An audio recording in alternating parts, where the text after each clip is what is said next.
everyone, and thank you very much for accepting and for being connected with us today in our next edition of Human Conversations. My name is José Antonio Ortiz de Urbina. I'm originally from Spain. As you can see, I'm not English native speaker, so I hope that my accent will be okay with all of you. I'm really thrilled. I have today 3 experts connected, and the topic for April is going to be, as you remember, it is the coherence and the congruence, mainly focused on authenticity. We have 3 speakers. Let me introduce them with a little summary. The first is Marjolein van der Kruk, and excuse me if I don't pronounce your name correctly. She's a self-love coach and leadership facilitator. She empowers people to shift from being their own worst critics to embracing their true selves and standing in their power. She is connecting from the Netherlands. Hello, Marjolein, and welcome with us. Our second speaker is Ismahane Ben Smail. She's a cross-cultural communication consultant and trainer with extensive experience, entrepreneur, mission training and coaching, passionate about both junior and professionals to define and reach their full potential.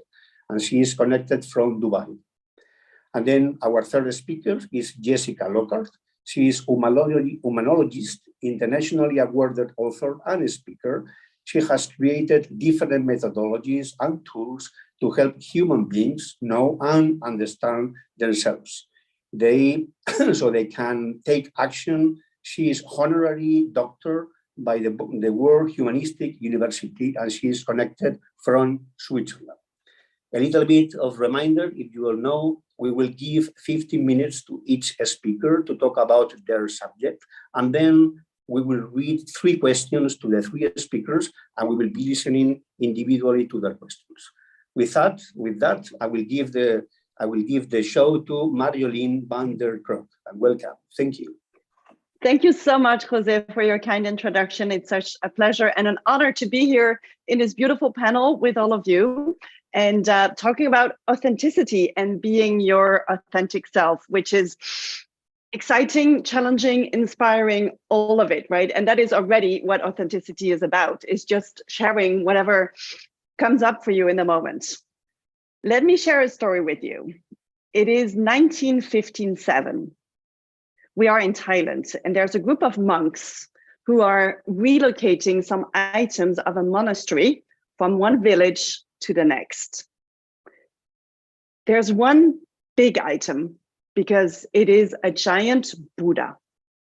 It is a clay Buddha. It is so incredibly big. It takes many, many monks to actually move it. At the end of the day, everyone is tired, goes home, and they're really happy that they were able to move the clay Buddha. One monk stays behind. He looks at it and he sees something. Something is catching his eye. Something is shining, but it's a clay Buddha. He moves closer. He very gently takes his hammer and his chisel, and he starts to chip away a bit. And he sees that under the clay is gold. He continues to chip away, and he discovers that this clay Buddha is actually a golden Buddha. And it appears, historians have later found that many hundreds of years ago, this is what monks have done to protect this Buddha from being stolen by invaders who wanted to take over the monastery, and of course, who were really interested in whatever treasures were there. So they covered up the Buddha in clay, in many, many layers of clay, in order to protect it from those invaders, from those attackers. And the reason I'm sharing this story is that it's linked to your authenticity. And somehow the challenge of really being your full authentic self might be related to layers of clay that you've been putting upon yourself to hide yourself and to protect yourself. And I really like this story, how it gives us this symbol of our authenticity, which is gold. We all have gold within us. You might not be connected so well to your own goldness, so to speak, but we all have gold within us. We just have those layers of clay, and that might be put upon us by society, because we feel we need to fulfill some expectations from society. It could be from your upbringing. It could be from what your carers or your parents have given to you in terms of how you should be, how you should behave, or how you should appear or show up in the world. And the thickest layers are often the layers you put on yourself to hide yourself. Because, and that goes to neurobiology, the science of our brains, there's always a tension between wanting to belong and showing our uniqueness. So the uniqueness is the gold, and it looks different for every one of you, right? My gold might be different than yours, Ismahane, or than yours, José, or than yours, Jessica. Our gold is all special. It's what makes us unique. And yet we want to belong, because the part of our brain that's like the survival brain, so the oldest part of the brain, the limbic system where the amygdala lies, wants us to belong, because thousands of years ago, we needed to belong in order to survive. So that's a very instinctive reaction. And in order to belong, we adapt, we fit in, because we want to protect ourselves from being rejected. And that is often what I help the people I work with to really understand their uniqueness. Because the thing is, of course, if we adapt, if we fit in, we will be accepted by others, we might be validated by others, but it costs so much energy. It costs so much energy to not be authentic. It costs so much energy to be a person that you're not. It costs so much energy to hide yourself, to not utilize your strength, to maybe make yourself feel small in order not to be rejected or to experience pain, right? Again, because we want to belong. And that translates, the way it shows up is that you might want to please people. So make sure that you get validation from others, that you're being seen, that you're being acknowledged, simply because you cannot give it to yourself. It can also show up as a way that you will always agree with others. And because of that, you might have a low self-esteem because you're not allowing yourself your own thoughts, your own perspectives, your own emotions. And in terms of emotional agility or the lack thereof, if you're not being authentic with what you feel, you might bottle up your emotions. And then you might snap at some point when it becomes too much to bottle them all up and to just pretend you're not feeling them. So for yourself, there's really, or for ourselves, I would say, there's really some negative impact, right, of not being authentic.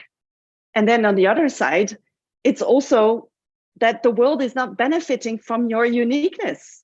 If you're not being authentic, you're actually keeping the world from your uniqueness. Maybe you have this specific strength, maybe you have this knowledge, this expertise that we all need to hear, whether it's in a private space or whether it's in a professional space.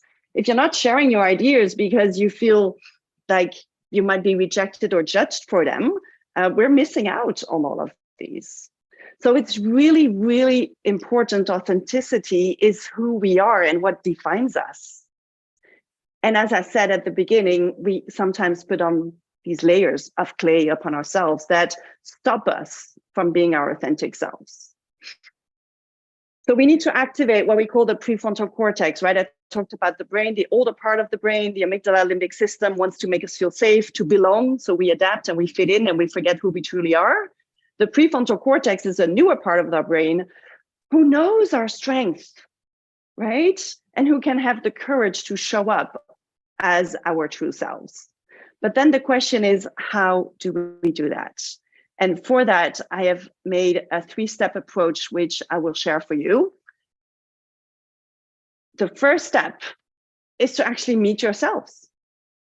And maybe you already know yourself pretty well, and maybe there's still some room for improvement. Do you know your values? Do you know what you stand for? Do you know your strengths, your unique strength, your passions? Do you know your emotions? Which is not one thing to know because they change all the time, right? You might have several emotions at the same time. Do you know your shadow side? Do you know what triggers you? That's also connecting to your authentic self, is knowing when things get hard for you. Do you know your limiting beliefs? Do you know your inner critic? Your inner critic is the one who's telling you, like, you're not good enough. Don't share your idea because you'll be judged or criticized. You don't have enough experience. You're not smart enough, right? Our inner critic makes us all feel small. We need to know our inner critic and build a relationship with it. And on the other side, your inner best friend. Do you know your inner best friend? And that's why on the bottom of the slide, you see be your own best friend forever. Because if you are your own best friend forever instead of your worst enemy, you will allow yourself to be truly you. And if you yourself can allow yourself to be truly you, you can give yourself the validation that you're longing for and the acknowledgements. So your need to belong might decrease, or even controversially, because you feel so unique, you actually feel like you belong, because we're all unique. So we all belong per definition, so to speak. So meet yourself first. It also says your life stories, knowing what has shaped you to the person who you are today, because that really, really defines your identity, what you've been going through.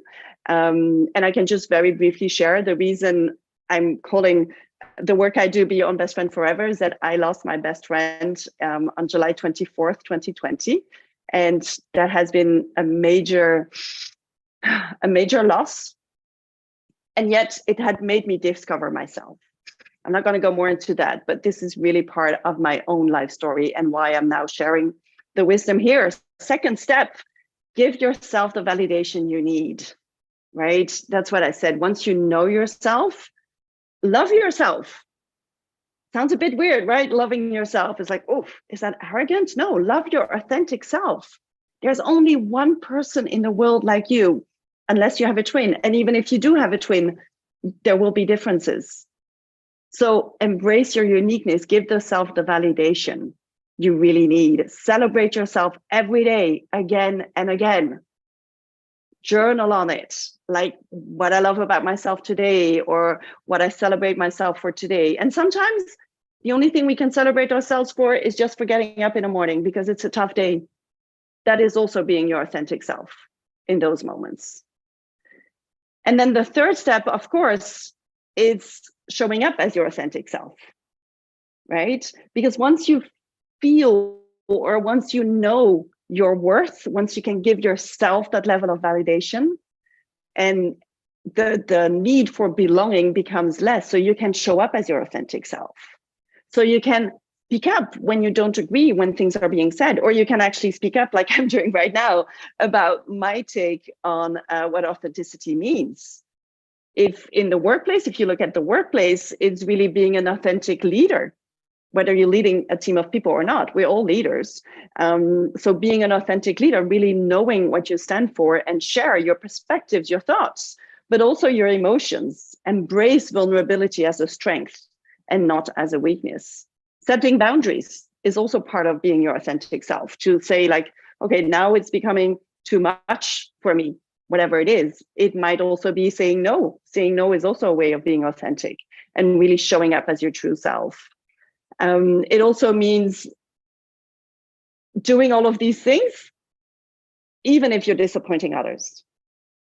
Because let's be honest, being our authentic selves is an okay thing to do if we feel like we belong.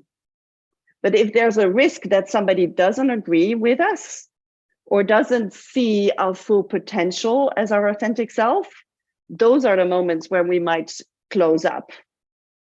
So especially when you might be disappointing others, especially when you might not be agreeing to others, that is when being your authentic self is the most important. Because those are the moments that we might actually shut down and close up. And those are the moments where you yourself, but also your colleagues, your friends, your family, your loved ones, they need you to be your authentic self because you have so much to bring to the world. And that is where I want to land on in terms of the advantages, again, of being your authentic self.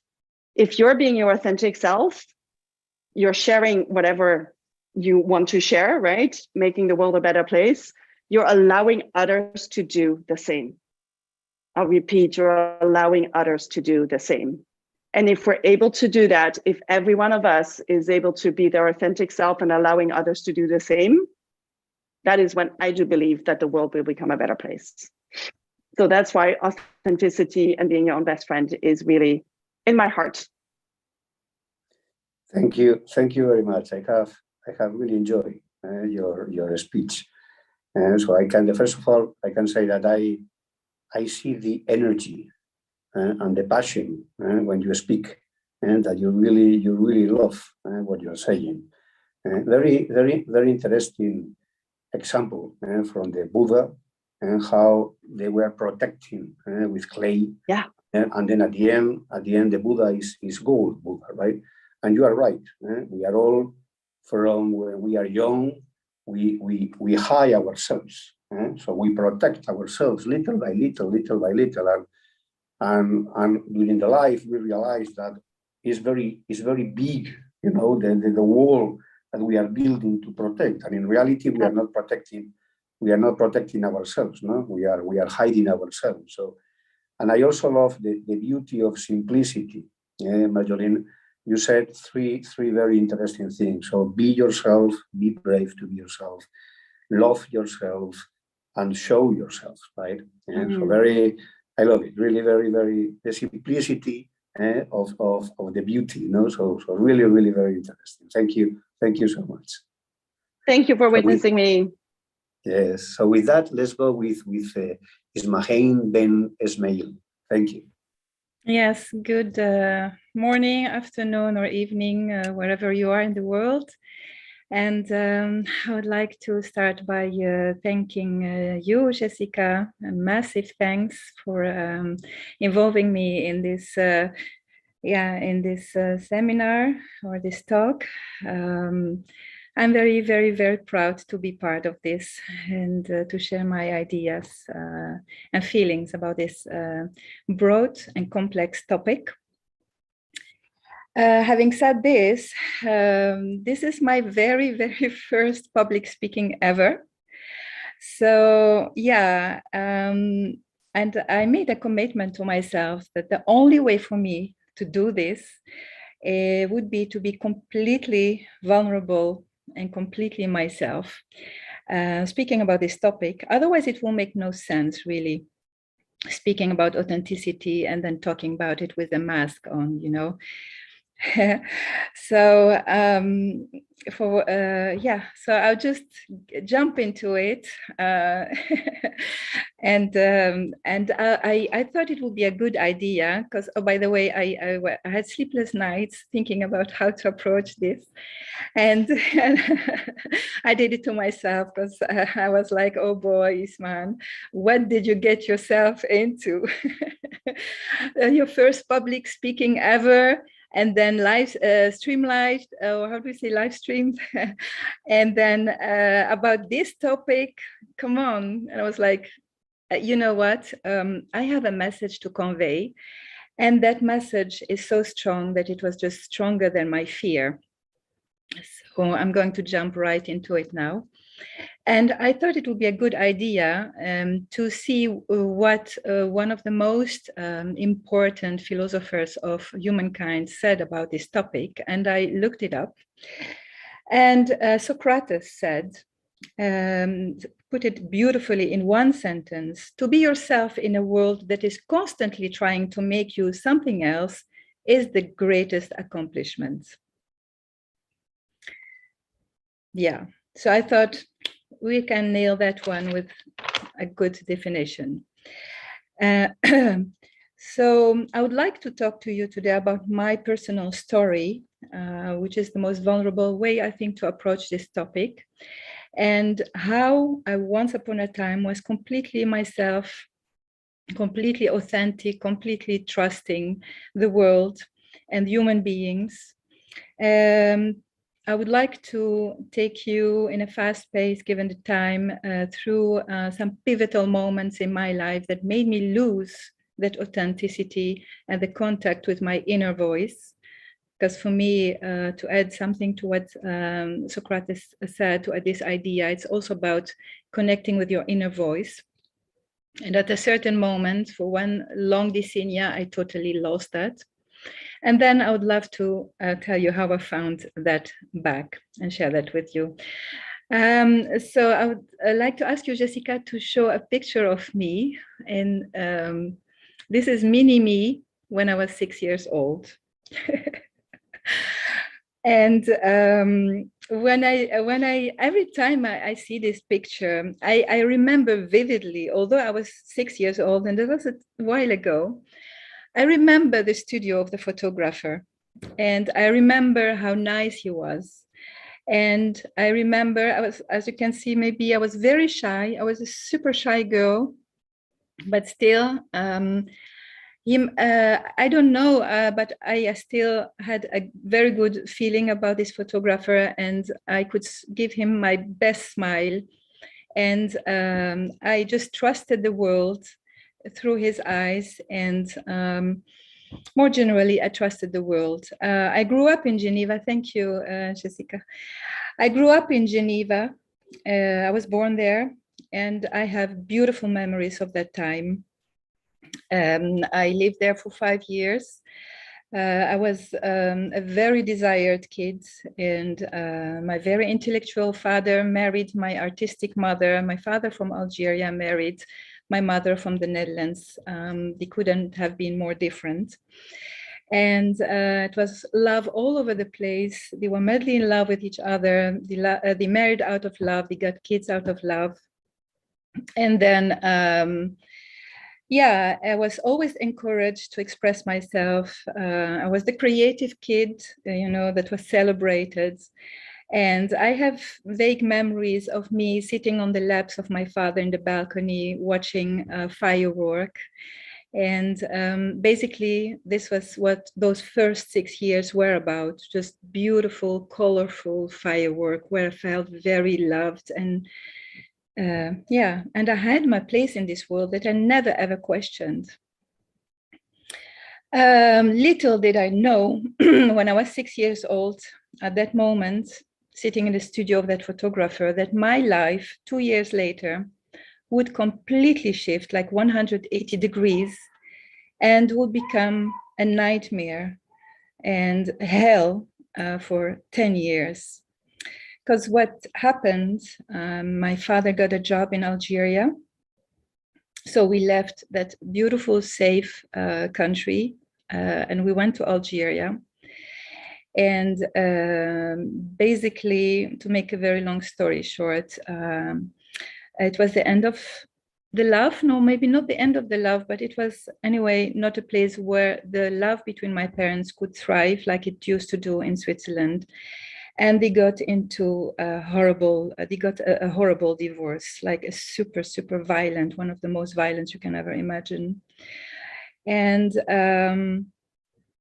yeah, my mother left and I stayed with my father, who remarried, and with his second wife, who was from an educational and cultural point of view, completely the opposite of my father, completely the opposite of my mom.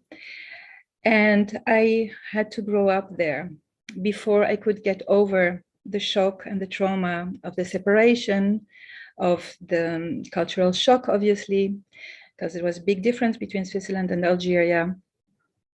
I tried to adjust to a new school system, which was also very different. Basically, it was based on punishing any mistakes, and instead of encouraging them to learn from them. So this was something I had to adjust to, carrying the trauma of the divorce, adjusting to a new mother in my life who got 4 kids.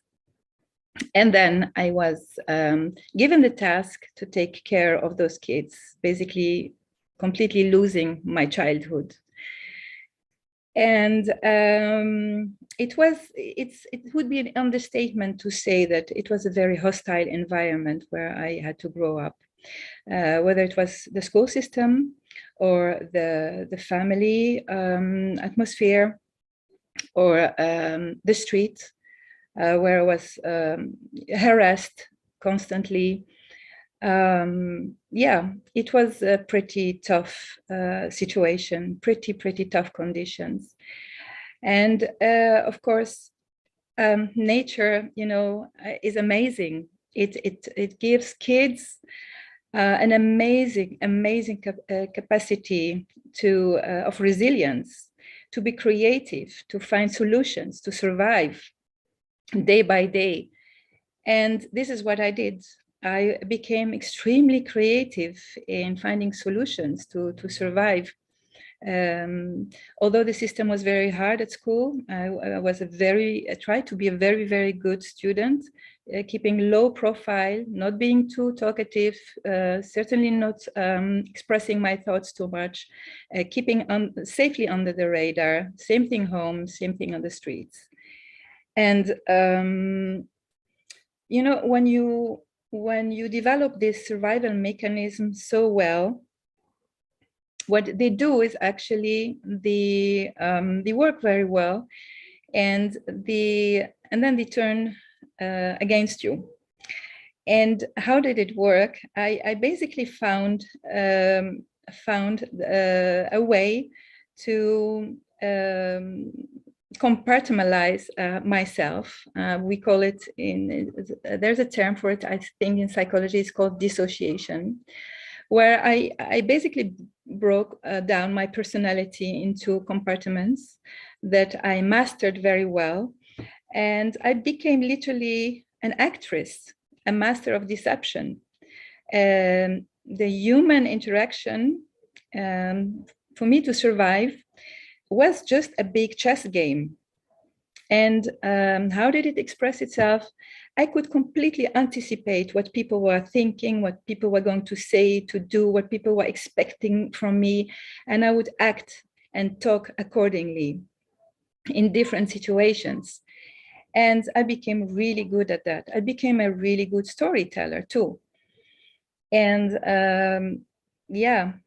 And one day, a teacher at school asked us to write an essay about, I still remember the topic, it was discrimination and racism. And I was 14 years old. Not to make it a bigger challenge, I mean, 14 years old, writing about that topic. So anyway, I wrote something, and I still remember how I called it, the title in French. It was Chocolat dansant, dancing chocolate. And well, my teacher, after she read it, was so proud of me. She read it, my essay, to the whole class, 40 people. And then I decided to do something very bold, to go to my father, who was a highly intellectual person, who has written 70 books and translated them, who was a professor at the university. And I just thought I could read the essay to him. And then, so I did. And I was in admiration. I was so in awe of my father. I used to sit on his laps as a kid, watching him write his books with his Parker pen. You know, I was so in awe with that man.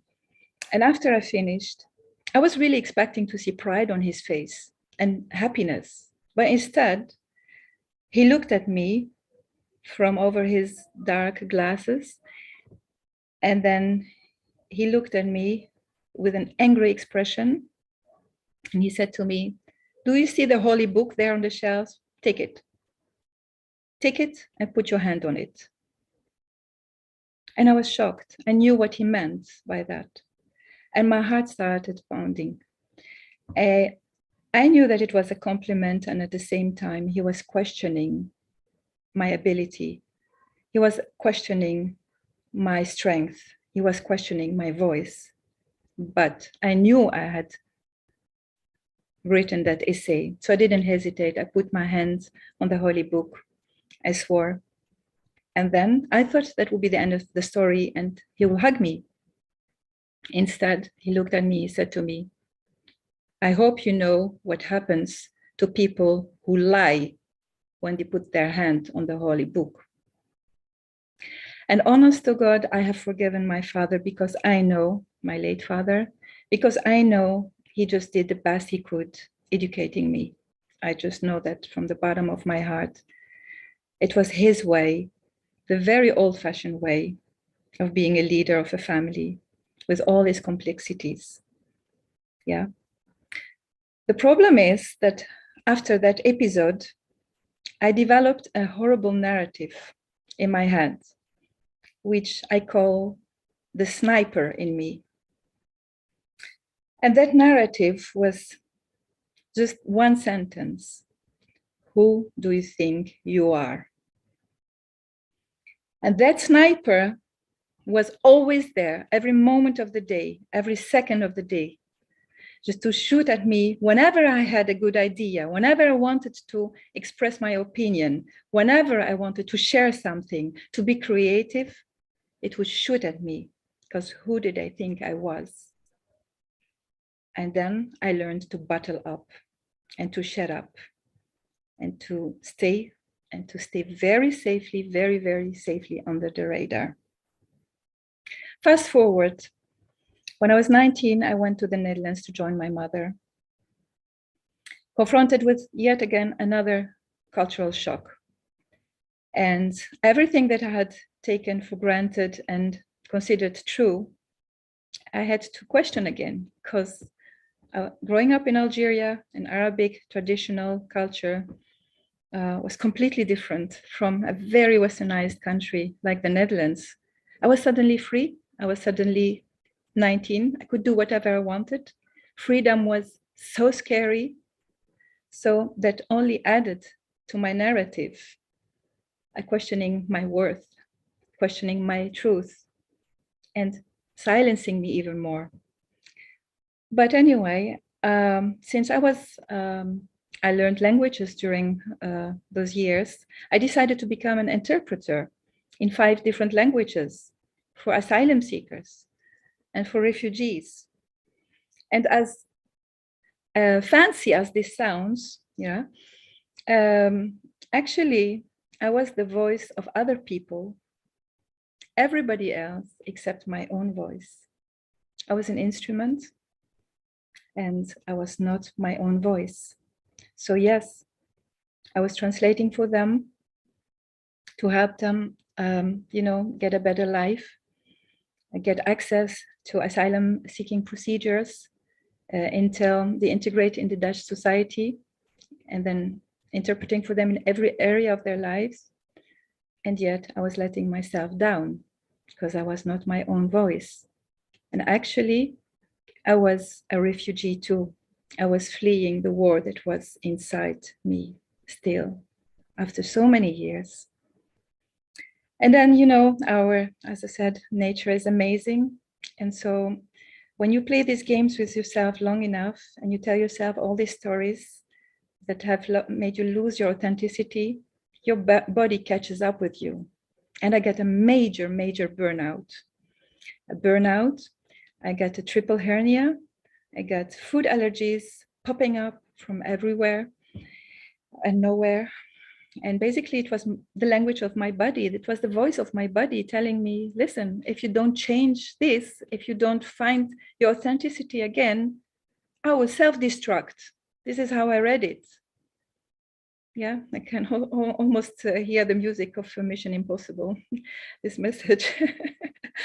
So, yeah. And I remember vividly asking myself this one question: what would I regret? What would I regret if I died today? And the answer was very clear to me. It was that I did not show enough love to myself, to human beings, like true, authentic love.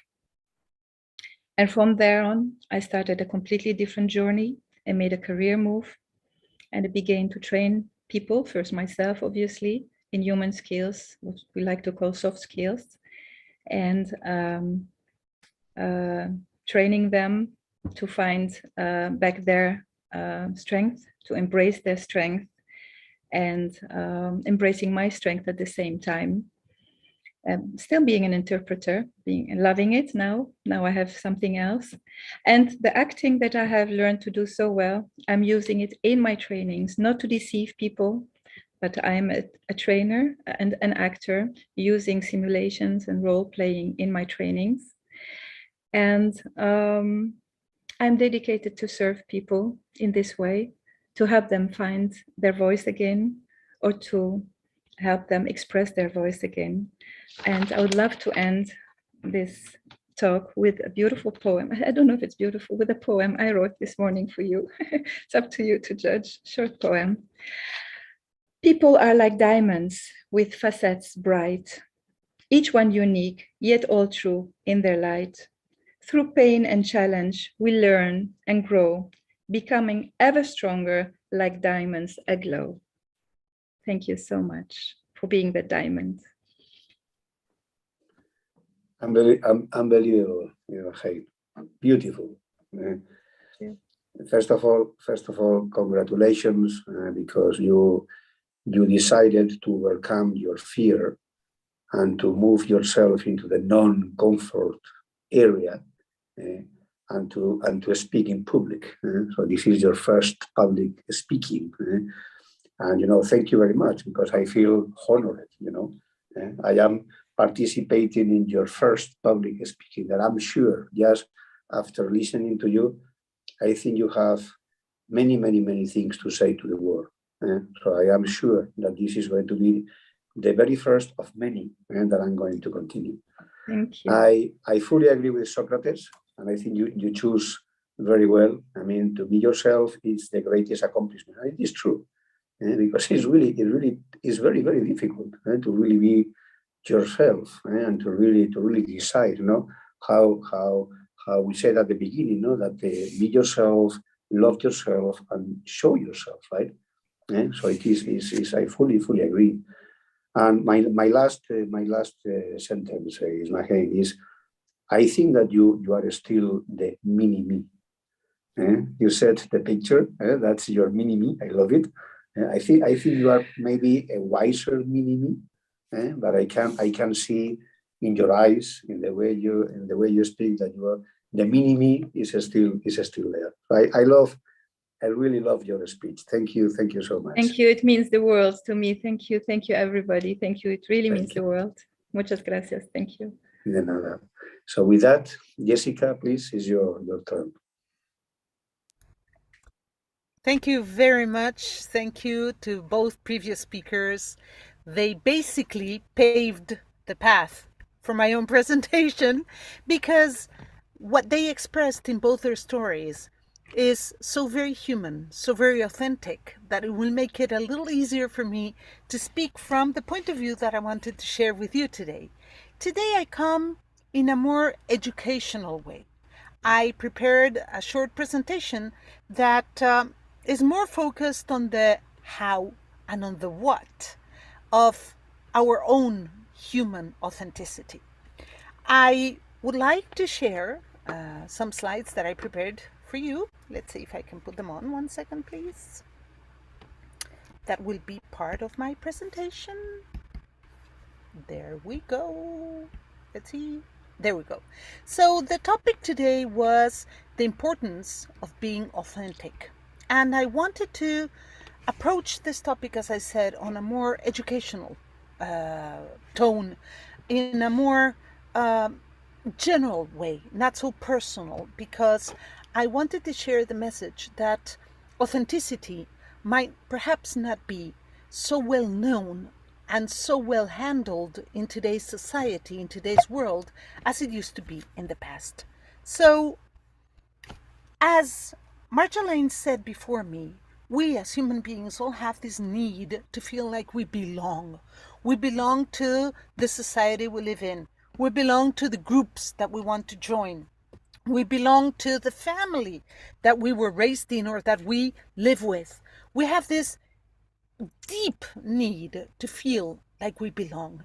And sometimes, in order to make that sense of belonging stronger, we might not be as authentic as we could, because we somehow lose authenticity in order to try and belong into those societies or groups. So we have to realize, though, that each of the groups that we want to belong in or that we want to join has its own rules.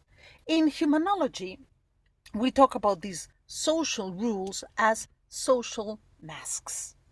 Each group has its own behavioral conducts, its own behavioral rules that everybody has to comply with if they want to belong. And sometimes following those rules is not as easy as it may seem. We all use social masks, those rules that constitute the landmark, the kind of trademark of those groups. So let me make it very simple. As we are born into society, our families immediately start sharing and teaching the rules of their social masks with us. They tell us how to behave under certain circumstances in the different environments we're going to find ourselves in. For example, don't raise your voice in public. When you talk to adults, you have to use a certain tone of voice and a certain type of language. If you're in church, you should speak quietly and not throw tantrums. Those are all social rules, and the set of rules of each environment constitutes the social mask. We put our social masks on depending on the social environment we're in. And this is very important. There are many different types of social masks. We have family masks. Each member of one family shares the same traits, the same rules. We know who is part of our family because we all behave more or less in the same way.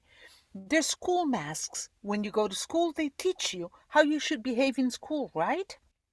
You address teachers a certain way. You treat other students and peers in a different way, a unique way. We have professional masks. If I am a doctor, I would address my patients wearing my professional mask, and it is complied, or it's made up of certain rules that everybody understands. I will not approach my patients in a casual, easy, familiar way, unless, of course, they're members of my family or very close friends. I will not approach my patients by, hey, hi, how are you today? What's going up, huh? What? No, I wouldn't address my patients like that, would I? And as a patient, I would not expect my doctor to approach me like that. If a doctor approached me like that, I might even feel uncomfortable, or I might feel like he's out of place. There's different social group masks.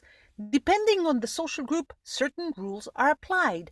Imagine that you want to belong to a street gang, Well, the way you dress, the way you move, the way you talk will all follow certain rules that are established by that specific group.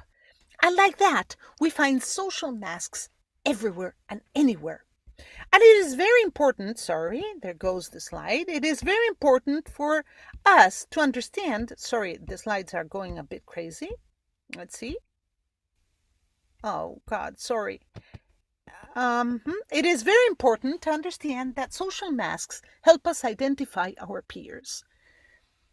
If you are in this street gang that I was talking about, and you want to be accepted and belong, as we said at the beginning, you will have to follow the rules. If you enter a street gang and start talking in a very posh, polite way, they will consider you a stranger, an outsider. And I am sure that both the previous speakers know exactly what it is that I am talking about, because each culture, each society, each social group in each country has their own social rules and their own social masks. And we identify the members of our social groups by those rules and by those masks. We need to use them in order to feel like we are part of the gang, part of the group, part of our peers. Social masks even affect the way we talk. As I said, when you go to the doctor's office, you don't address the doctor in a slangy way with a lot of street words. No, you try to adapt your language to what you expect doctors to understand. And you would expect them to talk to you likewise, according to their social mask. If a doctor doesn't use that kind of language, you're going to doubt the doctor's professionality. Imagine, it even goes to that point. The mask reflects how seriously we're going to take a person depending on the environment we're in. The funny thing is that we're talking about authenticity, and then we are talking about social masks. And people say, so how can you be authentic if there are all these social rules and social masks that we all wear? Well, it's like with the arts that Ismahane mentioned before. In order to break the rules, you have to first know them very well. If you want to be authentic within a specific social group, you have to know what rules they follow. And only by understanding and knowing the rules that they follow will you be able to adapt them to your own true being. You have to know them first in order to bend them or adapt them to the person that you are. In Humanology, we usually explain that being authentic means being both coherent and congruent. What do we mean by this? Okay, being coherent means that we understand and know what our real worldview is like, what everything that Marjolein mentioned before, what we believe, what limiting beliefs we have, what worldview we have, what our deepest wishes and thoughts are, what emotions guide us. And by knowing that, we can actually be that. How can you be somebody unless you know who you are, unless you know all those characteristics about you? If you don't know that, then you just act anyway, you speak anyway, not necessarily the way you truly are. And being congruent means really playing the part and acting the part. That is, once you know what your emotions are, what your thoughts are, what your beliefs are, you act in a way that reflects those beliefs, those thoughts, and those emotions. In a professional world, being coherent would mean that you know your product, that you know your company, what it stands for, you understand it. And being congruent would mean that you act according to specifically those rules, that you use everything that matches what the company stands for. In a personal way, for example, it would mean doing what you think, saying what you think, acting the way you think. So in order to be really authentic, you have to know who you are and be coherent with it, and you have to act the exact same way. That is, you have to be congruent with yourself. So being coherent requires really knowing what you are, really understanding who you are, and then accepting it and living it. Being congruent means doing things the way that reflect what you think, what you feel, and what you believe. Being authentic requires coherence and congruence even with social masks. And this is when our authenticity really becomes a little more difficult for certain people, because we say, okay, I want to be authentic, but I have to wear my social masks. Well, knowing who you are and acting the way you know you are within the rules of a certain social mask is the real challenge.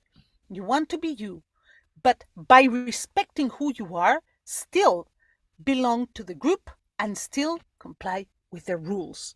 So once again, it all boils down to knowing who you are and acting that way.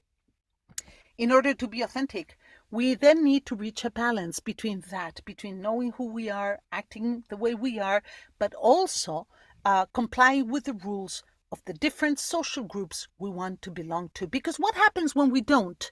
If we don't really play by their rules, they kick us out. I'm sorry, it's as simple as that. People feel like we are not part of the group. They distrust us. They end up not wanting us in their group because they belong to the group because they want people who comply with the rules of that specific group. So when people pretend to be part of a group but then act in a different way, people feel like they are not really true. They feel like they are fake. And the other way around, and this is something that Ismahane somehow mentioned very, very quickly in her presentation, we have the other situation. We have what is known as the imposter's syndrome. We start acting a certain way just to belong, even if it doesn't really match who we are. So we park our authenticity, we become less authentic and start acting the part to belong in those groups. That is when we feel fake, when we feel like, I don't think this is me, I don't feel like I'm being true to myself. And that is a very high price to pay if we want to really accept whom we are. So if you want to be authentic, you have to be yourself in all environments, every environment, every social group, every situation. But in order to do that, you really have to know their rules and their social masks. You don't need to pretend to be somebody else. You don't need to pretend to belong to the group. Know the rules, know whom you are, and then adapt the rules to the person that you are. Let me give you an example, okay? We were talking about the example of the doctor and the patient. If you want to be a doctor, but in your own coherence and congruence, you feel wrong talking to people from a very high position or high chair, you feel like that puts too much distance between you and your patients, you might want to get closer to them. But instead of just approaching them like that, hi, what's up? Well, how's it going? You might want to say something like, you know what? I don't feel comfortable when my patients are too distant from me. I feel more comfortable when we feel closer. Would that be okay for you if we somehow put the level of communication at a lower level and we could speak more clearly and plainly? When you do that, people give you permission to bend the rules.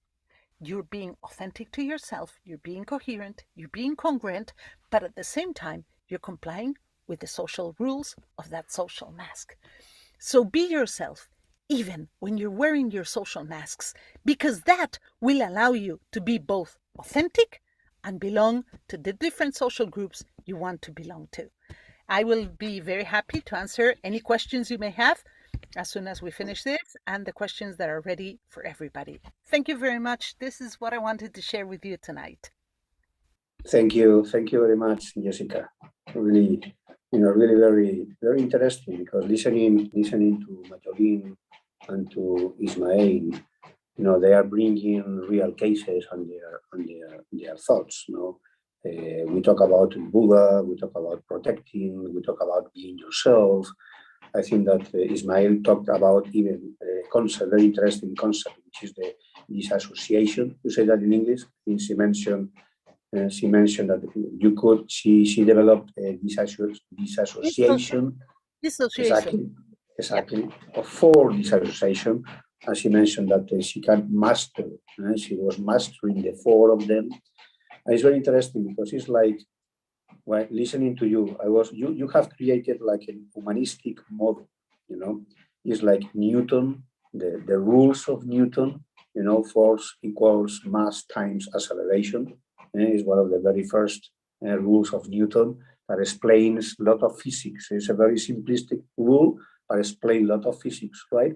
So you create a humanistic model of all of this complexity into what you brought, okay? So the mask, really knowing, mastering the rules, adapting yourself once you master these rules, and then being coherent and congruent, even with mask, right? So very complex into a very interesting humanistic model. So I think it really flows very well into the putting together the first two presentations into the third one. So thank you so much, Jessica.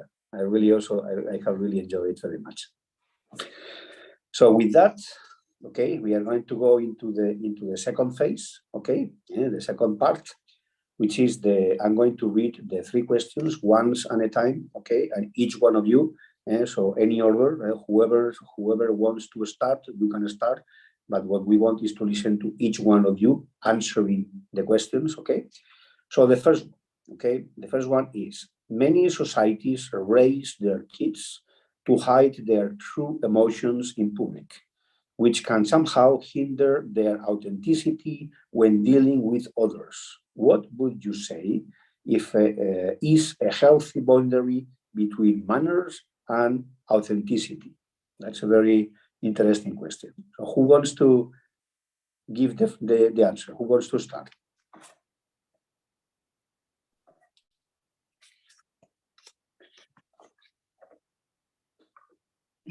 Maybe I can start because I want to be a bit controversial. I want to say that it's actually bad manner not to share your emotions.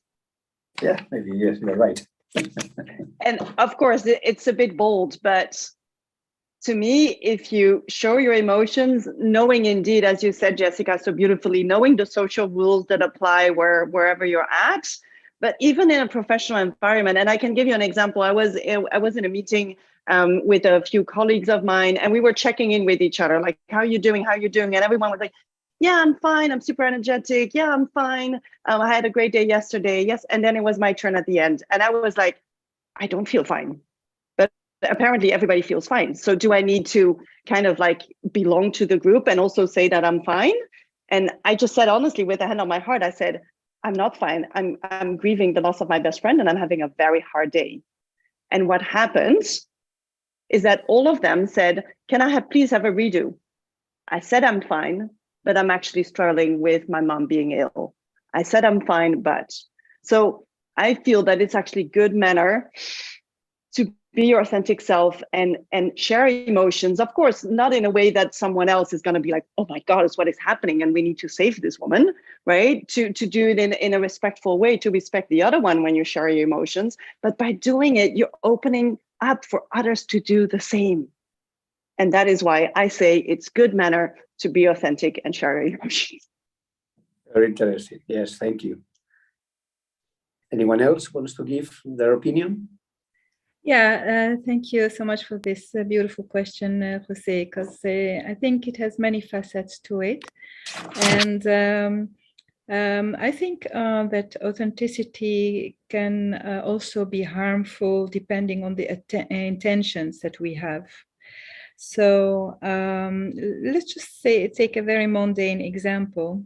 Your best friend is very proud of some new clothes she bought, and she's asking your opinion. So one authentic way, if you don't, and you're not liking it, you don't think it suits her. And whether you're right or wrong doesn't matter, but there's a way. There are two ways of saying this. You can say, you really look ugly in this, which is the truth, and you're very authentic and you're very bold, and yeah, but okay, it will hurt. And there's another way of saying the exact same thing in a much nicer way, still being authentic and true to her and to yourself. Let's just say you can say, well, you know, the dress you were wearing before yesterday looked very, very good on you. So I think the point is made. Yes, thank you. Yes, thank you. Thank you very much, Ismael. And Jessica? Okay, so I would say something a little bit in between both of you. I totally agree with you, Marjolein. Being authentic can sometimes open up a conversation. And I would go all in for being whom you are. And for you, sharing your emotions at that moment and being true to yourself was important. In some circumstances, that can backfire. I'm sure you've experienced it because other people might not feel so comfortable because of their own fears, because of their own situations. So by being your true self, you're expressing whom you are at that exact moment, the way you feel it, and that is always okay. But don't be surprised if people reject it. Sometimes it works the way you just told us, and people accepted it and they started sharing their own stories. But depending on the social mask that I was explaining before, you might find a completely different reaction from others. And we just have to decide what is most important for us. Is authenticity more important or is belonging more important? And that is our own personal choice. We have the right to choose. We have the right to decide how we want to portray ourselves in front of others, but knowing that they also have the right to react whatever way they want to. And related to what Ismahane was saying, I think that being authentic doesn't necessarily have anything either positive or negative with being honest or sincere. Once again, to some people, honesty and sincerity might be paramount to their own authenticity, to their own authentic beings, but to other people is not that important. So once again, it all comes back to what it is important to you, how you feel you want to portray yourself. At the end, like in everything else, I think it's a matter of whom we are and whom we want to be and how we want to act. Thank you very much, Jessica. So let me read the second question. So the use of social media has clearly had an impact on how we all portray ourselves. How can authenticity be preserved in these times? Then, who wants to begin?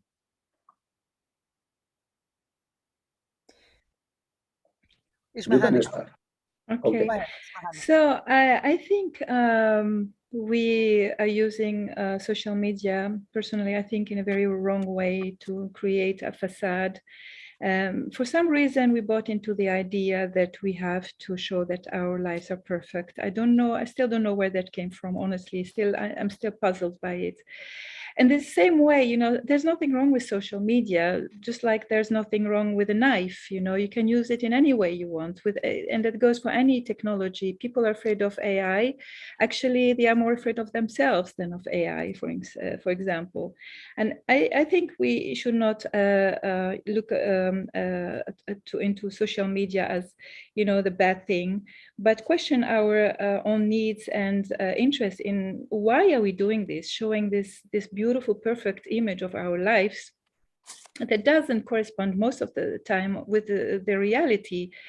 I think it would be a good idea to consider, you know, showing behind the scenes. I'm really playing with the idea of using social media to, for example, show first a perfect life someone has, and then show immediately what's going on behind the scenes and how they have constructed that, you know. I'm really playing with that idea, and I think it would be a hit if I went there. And or talk about topics like most people are struggling with, especially the XYZ generation. How do we make real friends? Because they are feel more isolated than ever. And then talk about those kind of topics that are very, very real, and use social media to help them with it. So there's nothing wrong with social media. It's more about ask ourselves, why did we buy into this idea? Thank you very much. Who's next? Jessica? Can I say something? This reminds me of a little anecdote I sometimes say. There's this experiment that a scientist once carried out. It was a scientist who put 5 monkeys in a closed room, and there was this very, very, very high pole in the middle of the room, and on the upper part of the pole, there was a whole bunch of bananas. So, of course, the monkeys, by seeing the bananas, all tried to climb up the pole to get the bananas. But as soon as they started climbing the pole, freezing water started spraying on them, and they all went down from the pole. Every time they tried to climb the pole, the freezing water would start drizzling on them. Very quickly, the monkeys learned not to climb the pole. And if a monkey tried to climb the pole because the water fell on all of them, the other monkeys would hit him so he wouldn't try to climb the pole. Very quickly, they learned to not climb the pole, and at that moment, the scientist took one of the monkeys out and brought a new monkey in. The monkey, of course, saw the bananas and tried to climb the pole, and he was immediately attacked by all the other remaining 4 monkeys. Little by little, the scientist took each of the monkeys that were originally in the cage out and introduced a new monkey into the cage. And as time went by, at the end there were 5 monkeys in the cage who had never tried to really climb the pole because they were always attacked by others. And funnily enough, none of those monkeys tried to climb the pole to get to the bananas. They didn't know why they shouldn't climb the pole. They just didn't climb it because, well, nobody did. This is told as a scientific experiment by many people, but it's not really true. It never happened. It never happened, but it could have happened, but it never happened. So I want to clarify that. But it is a very, very human kind of behavior. We learn a lot of things from others, even if we haven't experimented them. And I'm a little afraid of what Ismahane was saying right now. Our younger generations don't know anything better. They're learning this new reality, and they were never exposed to the older one. So they might become like those monkeys and never climb the pole to get the bananas because nobody does it. So because nobody does it, they will not do it. Younger kids today don't socialize when they go out. They only mingle with the people they know, either virtually or in person.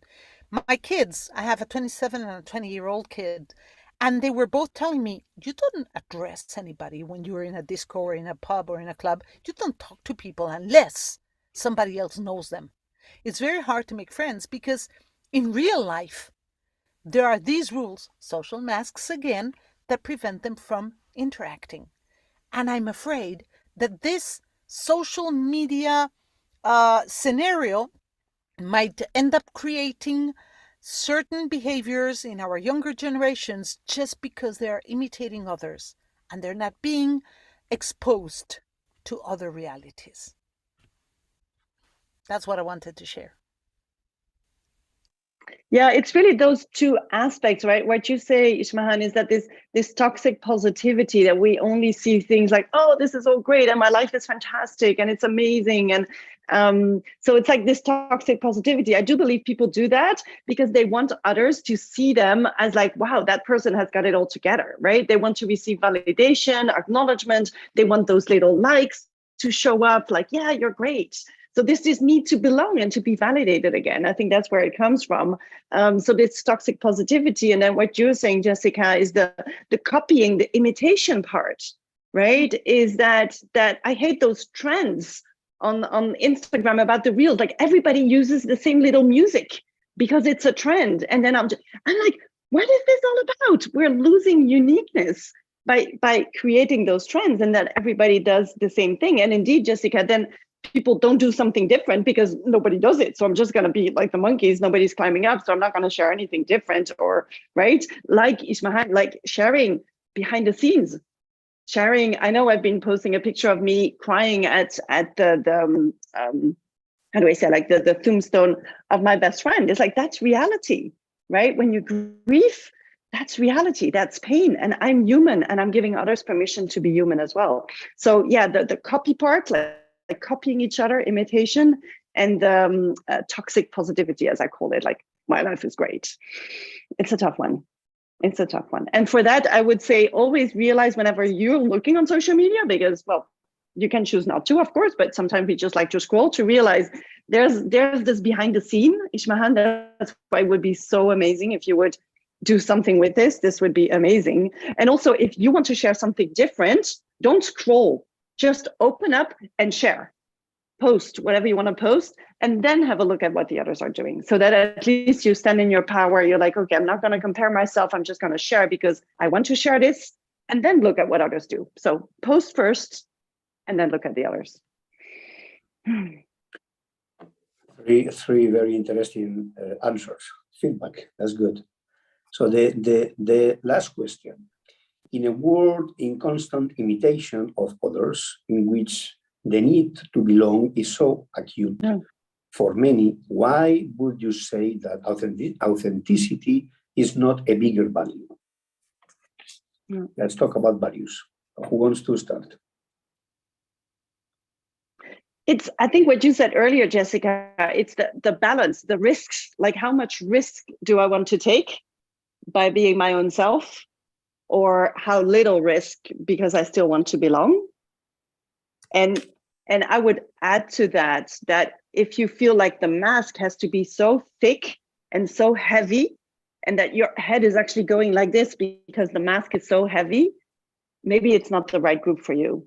And I know we don't always have a choice in whether it's the right group, work, team, group of friends to be in, but if your mask is so heavy, I feel the price is too high. Like just a thought that came up for me. Yes, I think that if we don't prioritize authenticity compared to belonging to a group, it's maybe because we also bought into the idea that we need to choose between the two. And I wonder whether that's true. Do we have to choose between belonging and authenticity? And if we buy into this idea, obviously we will prioritize belonging because this is what we need as human beings. This is the number one need, to belong, because that means our survival, our very survival depends on it, before authenticity. But if we can grow into a new mindset that authenticity and belonging don't necessarily exclude one another, then we can embrace both. A very simple example, maybe it's too simplistic, but it's a start, is to say, okay, if this is a group with certain values that I don't relate to, okay, then I'm going to find another peer group. For instance, I like sports, I like the mentality of sports, so I'll go belong there, try to belong there. I'm still belonging, I'm still authentic, etc., etc. So one doesn't have to exclude the other, and we still can be authentic while belonging to groups we choose. I would like to say something that is also a little different, perhaps.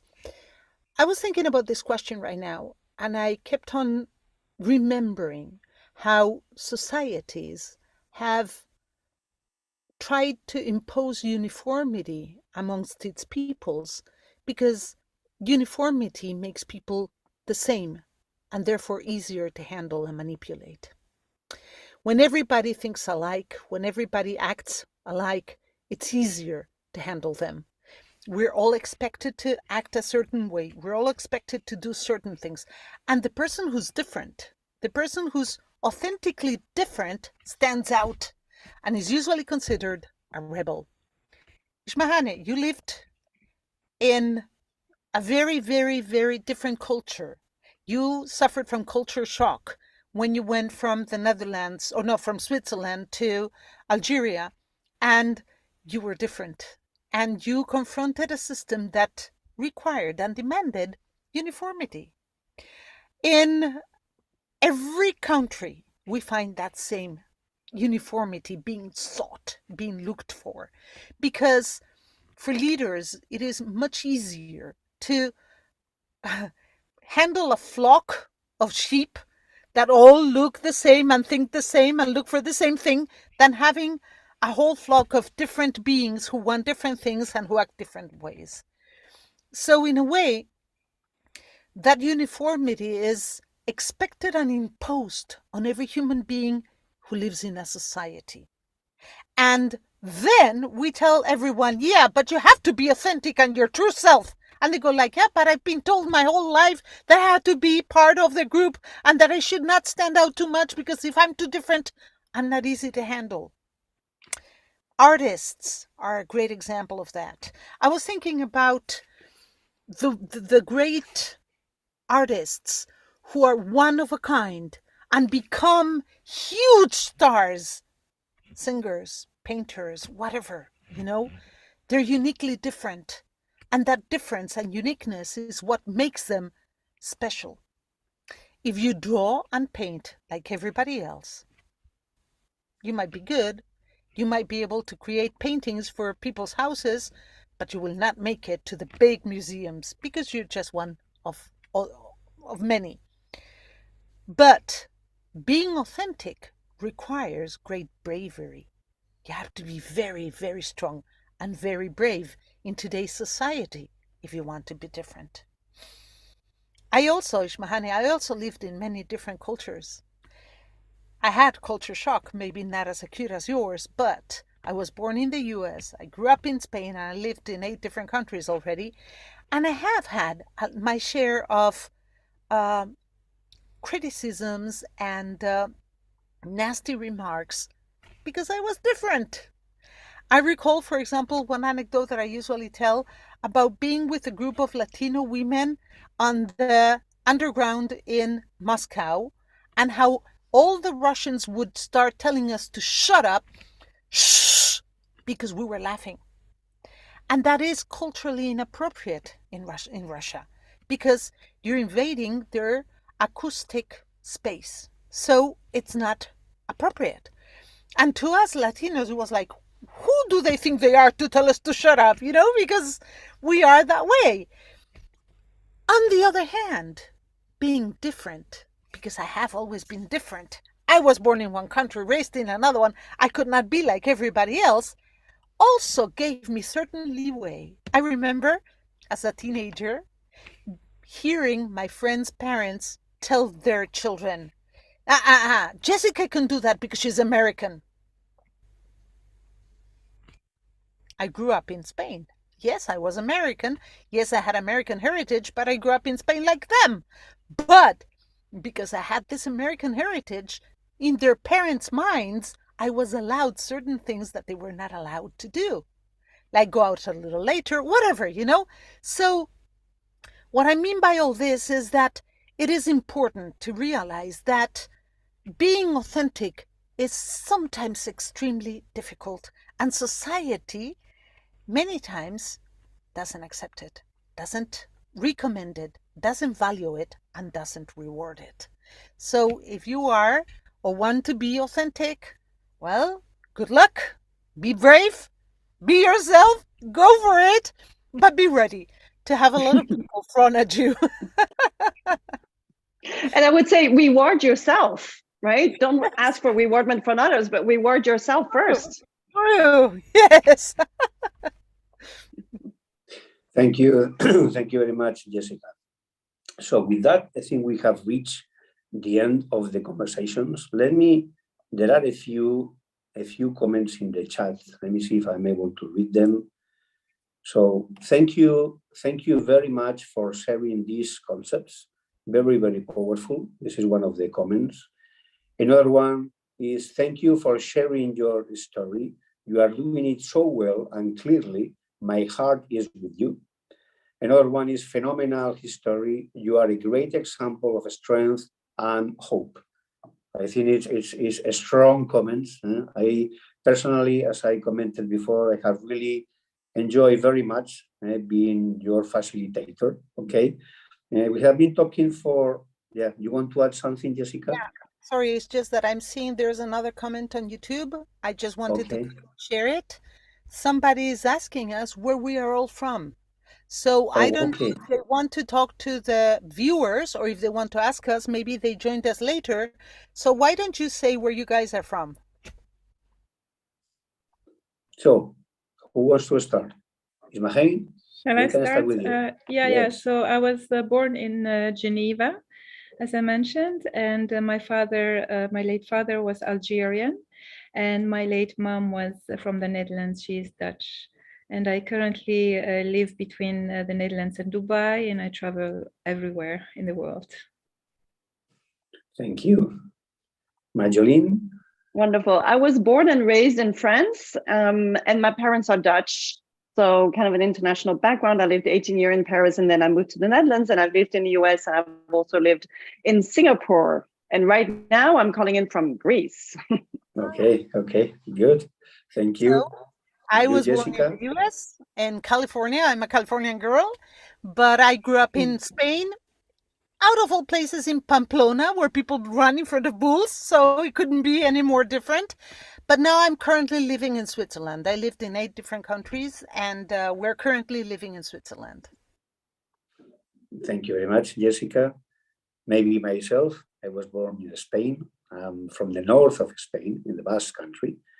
Due to professional reasons, I have had the opportunity to travel around the world and I have been living in many different countries. So for sure in Spain, I lived in Poland for several years. I live in Russia also for several years, in Panama for different years, and currently I'm living in Switzerland.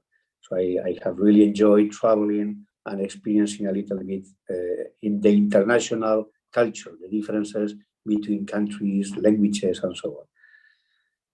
Any other question, Jessica? Because I cannot see YouTube. Maybe you have any other comments or questions from people? No, there are no more comments or questions. For those of you who are watching this later on the reruns, feel free to please leave your comments and your questions. If you want to contact any of our speakers, do leave a message. We will give you all their details. If you have any questions for them, please feel free to also leave the questions so we will forward them or to me or to whomever it is. So if you're watching this later and not now, and if you have any questions, don't worry, you can still ask those questions. Thank you very much. So with that, thank you to all of you. Thank you to the speakers, to the experts. I personally, as I said, I have really enjoyed very much listening to all of you and your points of view, your expertise, your recommendations. So for me, it's clear. So please be authentic. It is not easy, but it is really worth being authentic. Thank you very much to everybody. We will be waiting for you in the next